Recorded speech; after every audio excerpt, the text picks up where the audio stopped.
दिल्ली से सटे उत्तर प्रदेश के एक इलाके में कुछ युवक एक पुलिसकर्मी की निगरानी कर रहे थे। उन्हें केवल पुलिस वाले की रेकी नहीं करनी थी, बल्कि मौका मिलते ही उसे गोली मारने का आदेश भी मिला था। पूरी वारदात का वीडियो बनाने के लिए भी कहा गया था।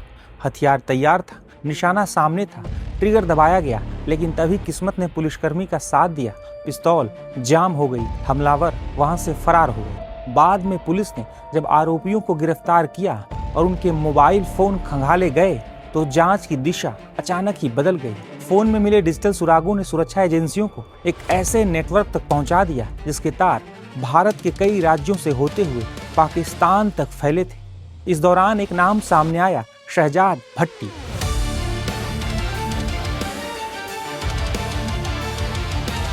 जिसके बाद पुलिस की इस जांच में कई एजेंसियां शामिल हो गईं, क्योंकि शहजाद भट्टी पाकिस्तान का जाना माना गैंगस्टर है जो भारत में बहुत ज्यादा चर्चित नहीं रहा, लेकिन जांच एजेंसियों के मुताबिक वो काफी पहले से उनकी निगरानी में था। आरोप है कि उसने सोशल मीडिया को अपना नया हथियार बनाया और इसी के जरिए भारत में युवाओं तक पहुंच बनानी शुरू की। शहजाद भट्टी को पाकिस्तान के पंजाब प्रांत का रहने वाला बताया जाता है। उस पर पाकिस्तान में चोरी, डकैती समेत कई आपराधिक मामलों में शामिल होने के आरोप लगे हैं। बाद में वो दुबई चला गया और वहीं से अपना नेटवर्क चलाने लगा।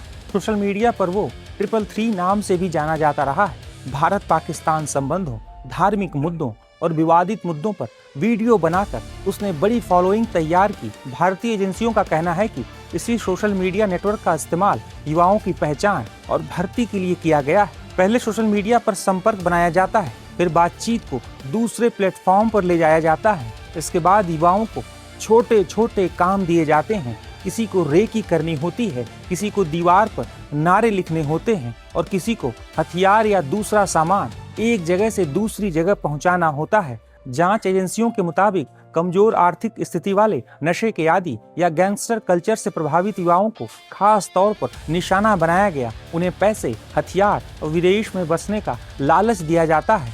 जांच में एक ऐसा मामला भी सामने आया है। इसमें 3 नाबालिग पहले एक ऑनलाइन गेमिंग प्लेटफॉर्म के जरिए पंजाब के एक युवक के संपर्क में आए और बाद में भट्टी के नेटवर्क से जुड़ गए। यानी जिस मोबाइल स्क्रीन पर बच्चे गेम खेल रहे थे, उसी डिजिटल दुनिया का इस्तेमाल कथित तौर पर भर्ती के लिए किया जा रहा था। जांच आगे बढ़ी तो पता चला कि ये नेटवर्क किसी एक शहर या राज्य तक सीमित नहीं था। दिल्ली, पंजाब, उत्तर प्रदेश, हरियाणा, राजस्थान, महाराष्ट्र समेत कई राज्यों में इसके संदिग्ध ऑपरेटिव मौजूद थे। बीते सोमवार को केंद्रीय गृह मंत्री अमित शाह ने भी सोशल मीडिया प्लेटफॉर्म एक्स पर एक पोस्ट के जरिए बताया कि मोदी सरकार ने स्वतंत्रता दिवस से पहले आईएसआई के सपोर्ट वाले आतंकी ग्रुप शहजाद भट्टी नेटवर्क को खत्म कर दिया और 200 से अधिक ऑपरेटिव्स को गिरफ्तार किया गया है। इस कार्रवाई के दौरान आईईडी, ग्रेनेड, जिंदा कारतूस और निगरानी में इस्तेमाल होने वाले कैमरे समेत बड़ी मात्रा में सामान बरामद किया गया है। अधिकारियों के मुताबिक शहजाद भट्टी नेटवर्क के सबसे अधिक ऑपरेटिव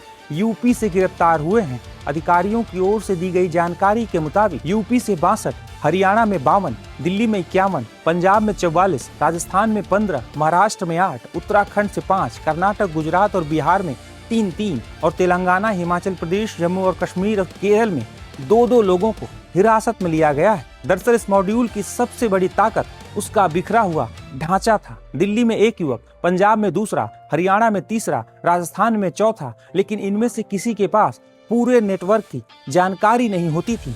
हर व्यक्ति को सिर्फ उसके हिस्से का काम और जरूरी निर्देश दिए जाते थे। यही वजह थी कि पुलिस के लिए पूरे नेटवर्क तक पहुंचना इतना आसान भी नहीं था। लेकिन इसी नेटवर्क की सबसे बड़ी कमजोरी भी मोबाइल फोन बना। एक गिरफ्तारी के बाद फोन से एक चैट मिली, चैट से दूसरा नाम सामने आया, दूसरे आरोपी के फोन से तीसरा संपर्क मिला और धीरे धीरे जांच विदेशी हैंडलरों तक पहुंचती गई। दिल्ली पुलिस की स्पेशल सेल ने अलग अलग मामलों में ऐसे आरोपियों को पकड़ा जिनके विदेशी हैंडलरों से संपर्क में होने का दावा किया गया है। जांच के दौरान दिल्ली और फरीदाबाद में दीवारों पर TTS लिखने के निर्देश दिए जाने की बात भी सामने आई है। बाद में कुछ आरोपियों के पास से पिस्तौल और पेट्रोल बम बरामद होने का दावा भी किया गया है। एक अन्य मामले में आरोपियों के मोबाइल से दिल्ली के धार्मिक स्थलों, पुलिस थानों और सरकारी इमारतों की रेकी से जुड़े वीडियो मिलने की बात भी सामने आई। जांच एजेंसियों के मुताबिक ये केवल हथियारों की तस्करी का नेटवर्क नहीं था, इसके पीछे भर्ती, रेकी, हथियारों की सप्लाई और आतंकी गतिविधियों का एक पूरा ढांचा तैयार किया जा रहा था। गौरतलब है कि शहजाद भट्टी उस समय भी चर्चा में आया था जब उसने गैंगस्टर लॉरेंस बिश्नोई को धमकी दी थी।